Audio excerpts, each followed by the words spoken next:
एक पुस्तक है उर्दू हिंदी हास्य व्यंग ये इसमें एक मुझे व्यंग मिला जिसको सुनते हैं। ये हरिशंकर परसाई की लिखी हुई है जिसका शीर्षक है हम बिहार में चुनाव लड़ रहे हैं। थोड़ा सा लंबा है लेकिन वादा है बहुत कुछ इसमें समझने मिलेगा और बेहतरीन है। पाठकों, मैं वह हरिशंकर परसाई नहीं हूँ जो व्यंग वगैरह लिखा करता था। मेरे नाम काम धाम सब बदल गए हैं। मैं राजनीति में शिफ्ट हो गया हूँ। बिहार में घूम रहा हूँ और मध्यावधि चुनाव लड़ने की तैयारी कर रहा हूँ। अब मेरा नाम है बाबू हरिशंकर नारायण प्रसाद सिंह। याद रखिएगा ना, नहीं ना भूलिएगा, हंसिएगा नहीं। हम नया आदमी है ना, अभी शुद्ध भाषा सीख रहे हैं। जैसा बनता है ना वैसा कहते हैं। मैं बिहार की जनता की पुकार पर ही बिहार आया हूँ। जनता की पुकार राजनीतिज्ञ को कैसे सुनाई पड़ जाती है यह एक रहस्य है। धंधे की बात है, नहीं बताऊँगा। जनता की पुकार कभी कभी मेमने की पुकार जैसी होती है। वह पुकारता है माँ को और आ जाता है भेड़िया। मेमना चुप रहे तो भी कभी भेड़िया पहुंचकर कहता है तूने मुझे पुकारा था। मेमना कहता है मैंने तो मुँह ही नहीं खोला। भेड़िया कहता है तो मैंने तेरे हृदय की पुकार सुनी होगी। बिहार की जनता कह सकती है हमने तुम्हें नहीं पुकारा, हमें तुम्हारे द्वारा अपना उद्धार नहीं करवाना, तुम क्यों हमारा भला करने पर उतारू हो। मैं कहूँगा मैंने दूर मध्य प्रदेश में तुम्हारे हृदय की पुकार सुन ली थी। वहाँ मध्यावधि चुनाव नहीं हो रहे हैं, इसलिए वहाँ की जनता की सेवा मैं कर नहीं सकता और बिना सेवा किए जीवित रह नहीं सकता। तुम राज़ी नहीं होगे तो बलात् सेवा कर लूँगा। सेवा का बलात्कार, समझे। अकेला मैं ही नहीं, भगवान श्री कृष्ण भी बिहार की जनता का उद्धार करने आ पहुँचे हैं।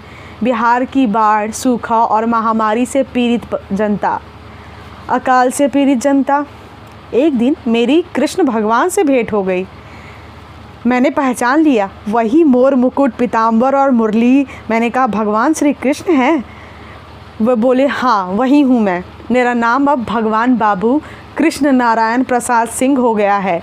कृष्ण बाबू भी कह सकते हैं। मैंने कहा भगवान क्या गौरक्षा आंदोलन का नेतृत्व करने पधारे हैं? चुनाव आ रहा है तो गौरक्षा होगी ही। आप तो गौरक्षा आंदोलन के ज़रिए पॉलिटिक्स में घुस ही जाएंगे। कृष्ण ने कहा नहीं, उस हेतु नहीं आया। गौरक्षा आंदोलन आम चुनाव का काम है। मध्यावधि चुनाव में तो मूषक रक्षा आंदोलन से भी काम चल जाएगा। मूषक रक्षा में गणेश जी की रुचि हो सकती है, अपनी नहीं है। मैंने कहा तो फिर आपको राम सेवक यादव में बुलाया होगा, यादवों के वोट ससोपा की दिलाने के लिए। कृष्ण खींच पड़े, बोले मुझे भी तो बताने दो, मैं बिहार की जनता की पुकार पर आया हूँ।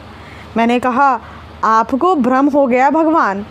वे तो कृष्ण वल्लभ सहाय के समर्थक थे जो उन्हें टिकट देने के लिए ऐसी ज़ोर ज़ोर की आवाज़ लगा रहे थे कि दिल्ली में कांग्रेस हाईकमान को सुनाई पड़ जाए।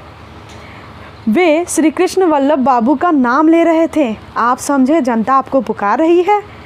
कृष्ण ने कहा नहीं, मैंने खुद सुना। जनता कह रही थी हे भगवान अब तो तेरा ही सहारा है, तू ही उद्धार कर सकता है। इसी पुकार को सुनकर मैं आ गया हूँ। ऐसा हो सकता है। बात यह है कि चौथे चुनाव के बाद सिर्फ भगवान की सत्ता ही स्थिर है। बिहार के मुसीबतज़ाद लोग पटना में एक सरकार से अपील करते, तब तक दूसरी सरकार आ जाती। हो सकता है उन्हें ईश्वर ही एकमात्र स्थिर सरकार से गुहार की हो। मैंने कहा ठीक किया तो आप आ गए, अब इरादा क्या करने का है? उन्होंने कहा मेरा तो घोषित कार्यक्रम है त्रिसूत्री, साधुओं का परित्राण, दुष्कर्मियों का नाश और धर्म की संस्थापना। मैंने पूछा कोई आर्थिक कार्यक्रम वगैरह? वह बोले नहीं, बस वही त्रिसूत्री कार्यक्रम है। मैंने पूछा यहाँ के राजनीतिज्ञों में कोई साधु मिले? भगवान ने कहा एक भी नहीं। और असाधु? उन्होंने कहा, एक भी नहीं। हर एक अपने को साधु और दूसरों को असाधु कहता है, किसका नाश करूं समझ में नहीं आता। इसी वक्त मुझे ख्याल आया कि इनके हाथ में सुदर्शन चक्र तो है ही नहीं, नाश कैसे करेंगे। मैंने पूछा तो कृष्ण ने बताया, चक्र घर में रखा है क्योंकि उसका लाइसेंस नहीं है, अभी धारा 144 लगी हुई है। मैंने उन्हें समझाया, भगवान अगर सुदर्शन चक्र का लाइसेंस मिल जाए तो भी किसी को मारने पर दफ़ा 302 में फंस जाएंगे। कृष्ण पशुपेश में थे, कहने लगे, फिर धर्म की संस्थापना कैसे होगी। मैंने कहा, धर्म की संस्थापना तो सांप्रदायिक दंगों से ही हो रही है। आप एक हड्डी का टुकड़ा उठाकर मंदिर में डाल दीजिए और हिंदू धर्म के नाम पर दंगा करवा लीजिए। धर्म का उपयोग तो अब दंगा करने के लिए ही हो रहा है। आपके विचार काफ़ी पुराने पर गए हैं। हम लोग तो दुष्कर्मियों का परित्राण करने के लिए ही यह व्यवस्था चला रहे हैं। सबसे असुरक्षित तो साधु ही हैं। भगवान कृष्ण को मैंने समझाया, आप संसदीय लोकतंत्र में घुसे बिना जन उद्धार नहीं कर सकते। आप चुनाव लड़िए और इस राज्य के मुख्यमंत्री बन जाइए। रुक्मणी जी को बुला लीजिए, जिस टूर्नामेंट का आप उद्घाटन करेंगे उसमें वह पुरस्कार वितरण करेंगी। घर के ही एक जोड़ी के कर कमलों से दोनों काम हो जाएंगे। बड़ी मुश्किल से उनके सामंती संस्कारों के गले में लोकतंत्र उतरा। इससे ज़्यादा आसानी से तो दरभंगा नरेश बाबू, कामाख्या नारायण सिंह लोकतंत्री हो गए थे। कृष्ण को चुनाव के मैदान में उतारने में मेरा स्वार्थ था। राजनीति में नया नया आया हूँ, पहले किसी बड़ी हस्ती का चमचा बनना ज़रूरी है। दादा को चमचा चाहिए और चमचे को दादा। दादा मुख्यमंत्री तो चमचा गृह मंत्री। मैंने सोचा, लोग शंकराचार्य को अपनी तरफ ले रहे हैं, मैं साक्षात भगवान कृष्ण के साथ हो जाऊं। हम लोगों ने तय किया कि पहले अपने पक्ष में जनमत बनाएंगे और फिर राजनीतिक पार्टियों से तालमेल बिठाएंगे। हम लोगों से मिलने निकल पड़े। मैं तो चमचा था, भगवान का परिचय देकर चुप हो जाता। जिन्होंने बहस कर करके अर्जुन को अनचाहे लड़वा दिया था, वे तर्क से लोगों को ठीक कर देंगे, ऐसा मुझे विश्वास था। पर धीरे धीरे मेरी चिंता बढ़ने लगी। कृष्ण की बात जब नहीं रही थी। कुछ राजनीति वालों से बातें हुई। कृष्ण ने बताया कि चुनाव लड़ रहा हूँ। वह बोले, हाँ, आप काहे ना लड़िएगा, आप भगवान हैं, आपका नाम है, आपका भजन होता है, आपका आरती होता है, आपका कथा होता है, आपका फोटो बिकता है। आप नहीं लड़िएगा तो कौन लड़ेगा, आप तो यादव हैं ना। कृष्ण ने कहा, मैं ईश्वर हूँ, कोई जाति नहीं है। उन्होंने कहा, देखिए ना, इधर भगवान होने से तो काम नहीं चलेगा। आपको कोई वोट नहीं देगा, जात नहीं रखिएगा तो कैसे जीतिएगा। जाति के इस चक्कर से हम परेशान हो उठे। भूमिहार, कायस्थ, क्षत्रिय, यादव होने के बाद ही कोई कांग्रेसी, समाजवादी या साम्यवादी हो सकता है। कृष्ण को पहले यादव होना पड़ेगा, फिर चाहे वह मार्क्सवादी हो जाए। कृष्ण इस जातिवाद से तंग आ गए, कहने लगे, ये सब पिछड़े लोग हैं, चलो विश्वविद्यालय चले। हमें प्रबुद्ध लोगों का समर्थन लेकर इस जातिवाद की जड़ें काट देनी चाहिए, ऐसा कृष्ण ने कहा। विश्वविद्यालय में राजनीति के प्रोफेसर से हम लोग बातें कर रहे थे। उन्होंने साफ कह दिया, मैं कायस्थ होने के नाते कायस्थों का ही समर्थन करूंगा। कृष्ण ने कहा, आप विद्वान होकर भी इतनी संकीर्ण हैं। प्रोफेसर ने समझाया, देखिए, विद्या से मनुष्य अपने सच्चे रूप को पहचानता है। हमने विद्या प्राप्त की तो हम पहचान गए कि हम कायस्थ हैं। कृष्ण घबराकर एक पेड़ की छांव में लेट गए, कहने लगे, सोचते हैं लौट जाएं। जहाँ भगवान को भगवान होने के कारण एक भी वोट ना मिले, वहाँ अपने से राजनीति नहीं बनने वाली। उधर कृष्ण के राजनीति में उतरने की बात खूब फैल गई थी और राजनीति दल सक्रिय हो गए थे। जनसंघ का ख्याल था कि गोपाल होने के कारण बहुत करके कृष्ण अपना साथ देंगे, पर अगर विरोध हुआ तो उसकी तैयारी कर लेनी चाहिए। उन्होंने कथावाचकों को बिठा दिया था और पोतियाँ देखकर कृष्ण की पोले खोजो, गड़बड़ करेंगे तो चरित्र हनन कर लेंगे, ऐसा मंशा करने लगे। चरित्र हरण शुरू भी हो गया। कानाफूसी चलने लगी कि कृष्ण शीतल छांव में सो गए थे। मैं बैठा था, तभी एक आदमी मेरे कान में बोला, ये भगवान श्री कृष्ण है ना? मैंने कहा हाँ, देखो इनके रूप से नहीं समझ में आ रहा तुम्हें? उसने कहा एक बात बताऊं, किसी से कहिएगा नहीं, इनकी डब्लू का मामला बड़ा गड़बड़ है, भगाई हुई है, रुक्मणी नाम है, बड़ा दंगा हुआ था जब इन्होंने रुक्मणी को भगाया था, सबूत मिल गए हैं, पोथी में सब लिखा हुआ है। जो किसी की लड़की को भगा लाया वह अगर शासन में आ गया तो हमारी बहू बेटियों की इज्जत का क्या होगा? कृष्ण उठे तो मैंने कहा प्रभु, आपका कैरेक्टर असैसिनेशन हो शुरू हो गया है, अब या तो आप चुनाव में हिम्मत से कूदिए या मुझे छोड़िए, मैं कहीं अपना तालमेल बिठा लूँगा। आपके साथ रहने से मेरा भी राजनीतिक भविष्य खतरे में पड़ जाएगा। कृष्ण का दिमाग सो लेने से थोड़ा सा खुल गया था। वो बड़े विश्वास से बोले, एक बात अभी सूझी है, यहाँ मेरे कई हजार पक्के समर्थक हैं जिन्हें मैं भूल ही गया था। मेरे हज़ारों मंदिर हैं, उनके पुजारी तो मेरे पक्के समर्थक हैं। मैं उन हज़ारों पुजारियों के दम पर सारी सीटें जीत सकता हूँ। चलो पुजारियों से बात कर लें। हम एक मंदिर में पहुँचे। पुजारी ने कृष्ण को देखा तो खुशी से पागल हो गया, नाचने लगा, बोला धन्य भाग हमारे, जीवन भर की पूजा सफल हो गई, भगवान को साक्षात देख रहा हूँ। कृष्ण ने पुजारी को बताया कि वह चुनाव लड़ने वाले हैं, वोट दिलाने की जिम्मेवारी पुजारी की होगी। पुजारी ने कहा प्रभु आप तो ईश्वर हैं, वोट की आपको कौन सी कमी है? कृष्ण ने कहा फिर भी पक्की तो करनी पड़ेगी, तुम तो वोट मुझे ही दोगे ना?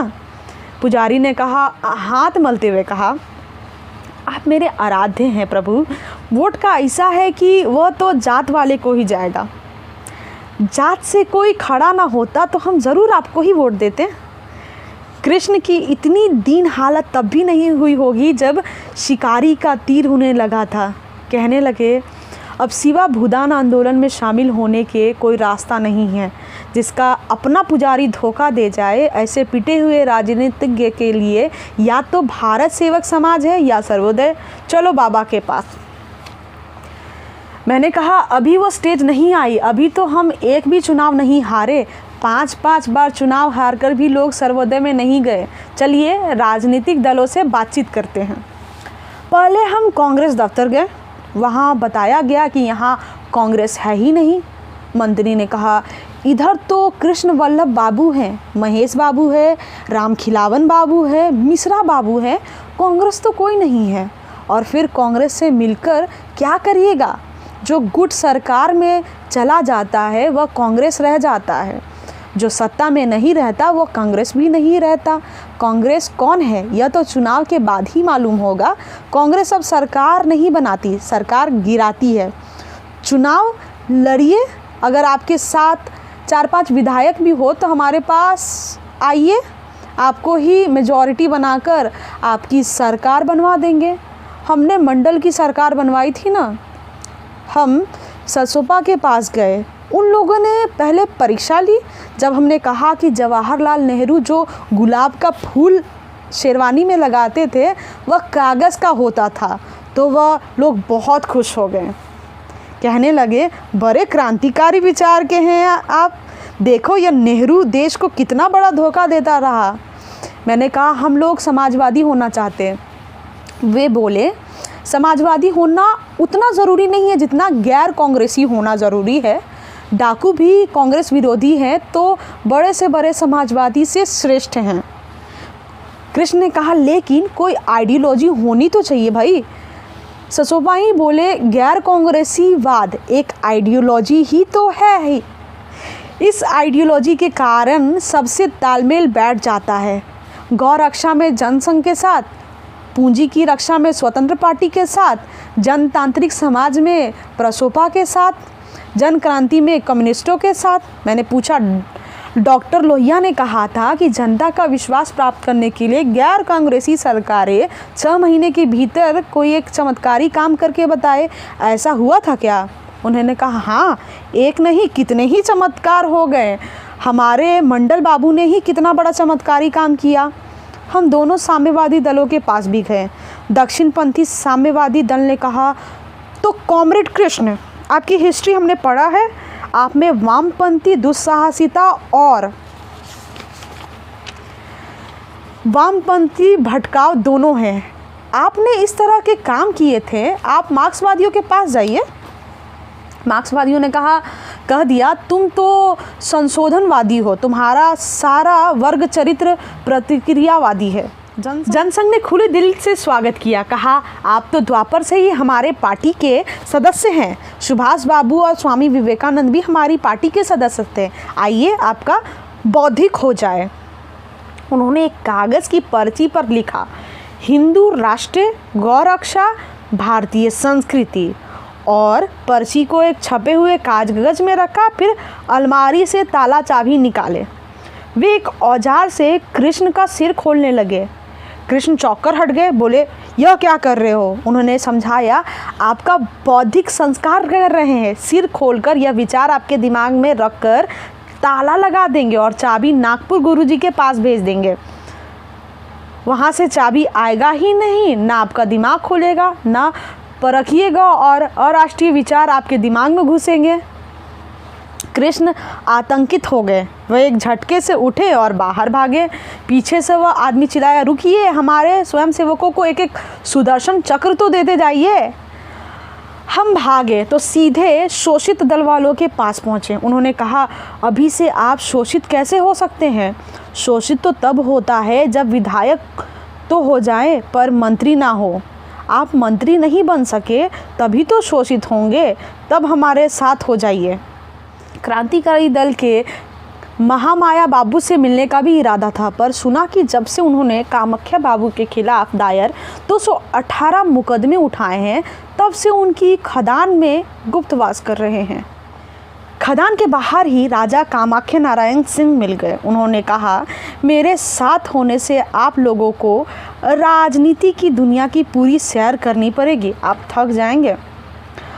हर आदमी में मेरे जैसी फुर्ती नहीं है। देखिए ना, मैंने जनता पार्टी बनाई, फिर मैं स्वतंत्र पार्टी में चला गया, फिर कांग्रेस में लौट आया, फिर मैं भारतीय क्रांति दल में चला गया, फिर भारतीय क्रांति दल से निकलकर जनता पार्टी बना ली।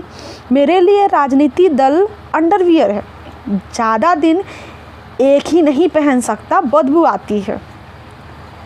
अपने पास कुल 17 विधायक होते हैं, पर कोई भी सरकार मेरे बिना चल नहीं सकती।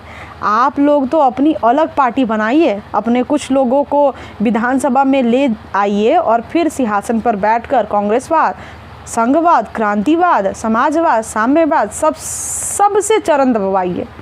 सिद्धांत पर अड़ेंगे तो मिटेंगे। सबसे बड़ा सिद्धांत है सौदा। सबसे बड़ा सिद्धांत है सौदा। हमें भी बोध हुआ कि किसी दल से अपनी पटरी पूरी तरह बैठेगी नहीं, अपना अलग दल होना चाहिए। अगर अपने 4-5 विधायक भी रहे तो जोड़ तोड़, उठापटक और उखाड़ पछाड़ के द्वारा प्रदेश की सरकार हमेशा अपने कब्जे में ही रहेगी। हमने एक नया पार्टी बना ली और अभी यह पार्टी सिर्फ बिहार में कार्य करेगी। यदि मध्यावधि चुनाव में इसे जनता का समर्थन अच्छा मिला तो अखिल भारतीय पार्टी बना देंगे। इस पार्टी का संक्षिप्त मैनिफेस्टो यहाँ पर दे रहे हैं। मैनिफेस्टो ऐसा है, भारतीय राजनीति में व्याप्त अवसरवाद, मूल्यहीनता और अस्थिरता को देखकर हर सच्चे जनसेवक का हृदय फटने लगता है। राजनीतिक भ्रष्टाचार के कारण आज देश के करोड़ों मानव भूखे हैं, नंगे हैं, बेकार हैं। वह अकाल, बाढ़, सूखा और महामारी के शिकार हो रहे हैं। असंख्य कंठों से पुकार उठ रही है, हे भगवान, आओ और नई राजनीतिक पार्टी बनाकर सत्ता पर कब्जा करो और हमारी रक्षा करो। जनता के पुकार को सुनकर भगवान कृष्ण बिहार में अवतरित हो गए हैं और उन्होंने हरि शंकर नारायण प्रसाद सिंह नाम के विश्वविख्यात जनसेवक के साथ मिलकर एक पार्टी की स्थापना कर ली है। पार्टी का नाम भारतीय जन मंगल कांग्रेस होगा। नाम में जन या जनता या लोग रखने का आधुनिक राजनीति में फैशन पड़ गया है, इसलिए हमने भी जन शब्द रख लिया है। जनता से प्रार्थना है कि जन शब्द को गंभीरता से ना ले, इसे वर्तमान राजनीति का एक मजाक समझें। पार्टी के नाम में भारतीय इसलिए रखा है कि आगे ज़रूरत हो तो भारतीय जनसंघ के साथ मिलकर सत्ता में हिस्सा बांट सके। और कांग्रेस हमने इसलिए रखा है कि अगर इंदिरा जी वाली कांग्रेस को अल्पमत सरकार बनाने की ज़रूरत पड़े तो पहले हमें मौका दे। जनता शब्द की व्याख्या किसी दल ने नहीं की है, हम पहली बार ऐसा कर रहे हैं। जनता उन मनुष्य को कहते हैं जो वोटर है और जिनके वोट से विधायक तथा मंत्री बनते हैं। इस पृथ्वी पर जनता की उपयोगिता कुल इतनी ही है कि उसके वोट से मंत्रिमंडल बनते हैं। अगर जनता के बिना सरकार बन सकती है तो जनता की कोई ज़रूरत नहीं है। जनता कच्चा माल है, ठीक है, इससे पक्का माल यानी विधायक मंत्री आदि बनते हैं। पक्का माल बनने के लिए कच्चे माल को मिटना ही पड़ता है। हम जनता को विश्वास दिलाते हैं कि उसे मिटाकर हम ऊंची क्वालिटी की सरकार बनाएंगे। हमारा न्यूनतम कार्यक्रम सरकार में रहना है। हम इस नीति को मानते हैं, यथा राजा तथा प्रजा। राजा अगर ठाठ से ऐशो आराम में रहेगा तो प्रजा भी वैसी ही रहेगी। राजा अगर सुखी होगा तो प्रजा भी सुखी होगी। इसलिए हमारी पार्टी के मंत्री ऐशो आराम से रहेंगे। जनता को समझना चाहिए कि हमें मजबूर होकर सुखी जीवन बिताना होता है, इससे जनता भी सुखी हो सके, यथा राजा तथा प्रजा। हमारे उम्मीदवार विधायक होने के लिए चुनाव नहीं लड़ेंगे, वो मंत्री बनने के लिए वोट मांगेंगे। हमारी पार्टी के उम्मीदवार को जब जनता वोट देगी तो मंत्री को वोट देगी। हम अपनी पार्टी के हर विधायक को मंत्रिमंडल मिलेंगे, जिससे कोई दल ना छोड़े। यदि हमारे किसी मंत्री को दल छोड़ना है तो उसे पहले हमसे पूछना होगा। वह तभी दल छोड़ सकेगा जब हम उसकी मांग पूरी ना कर सकेंगे। सरकार का काम राज करना है, रोजी रोटी की समस्या हल करना नहीं है। सरकार किसान नहीं है, इसलिए वह अन्न उत्पादन नहीं करेगी। जिस कंपनी को अन्न उत्पादन करना हो उसे बिहार की ज़मीन दे दी जाएगी। हम जाति के हिसाब से अलग अलग ज़िले बना देंगे। ब्राह्मणों के ज़िले में क्षत्रिय नहीं रहेगा। जिलाधीश की नियुक्ति जाति पंचायत करेगी। बिहार में भूख और महामारी से बहुत से लोग मरते हैं, लेकिन हम काशी बिहार में नहीं हैं, गया यहाँ श्राद्ध के लिए है। हम आंदोलन करके काशी को बिहार में शामिल करेंगे, जिससे बिहार का आदमी यहीं काशी में मरकर गया में पिंडदान करवा ले।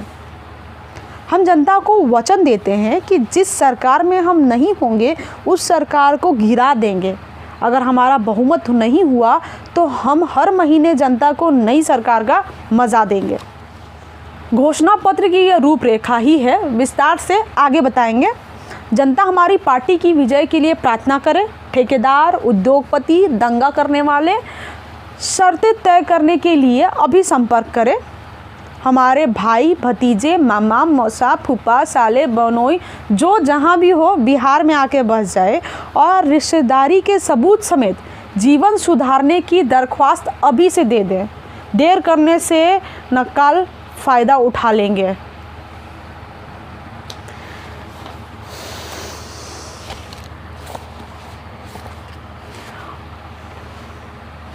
सोचिए। नमस्कार।